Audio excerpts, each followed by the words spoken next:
Nobody in Dragon Ball is planetary until the end of the Namek. All right, so obviously this guy is wrong. I'd say that characters in Dragon Ball get around planet level at like the Saiyan arc. But before I talk about why he's wrong, I want to talk about like what he disagrees with. So what that way I can like try and like address his argument like in a way that he would understand. All right, so his general like mindset is that like filler scenes shouldn't count, which I agree with. We're talking about the original manga.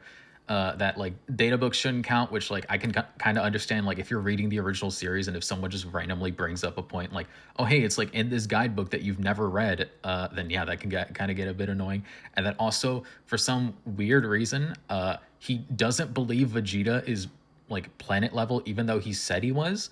I'm gonna gloss over that for now. I'm just gonna start talking about it, like how I think that you can objectively like measure how like the characters in the Saiyan arc are actually like planet level. Obviously, let's just talk about how like fucking Master Roshi just straight up blew up the moon in original Dragon Ball.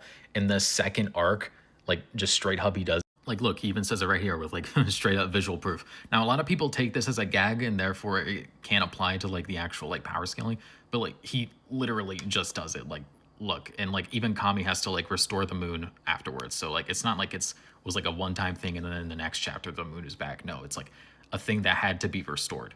Now, granted, this was a max power Roshi that did this against like a Ozaru Kid Goku. So let's just go ahead and assume that like whatever multiplier Kid Goku got from going Ozaru is the same as the multiplier that Master Roshi got from going max power here. We know that Ozaru is a 10 times multiplier because Vegeta just straight up says so. Roshi's power level is 139, so hypothetically, if we went max power in like the Saiyan Saga, for example, he would be like 1,390.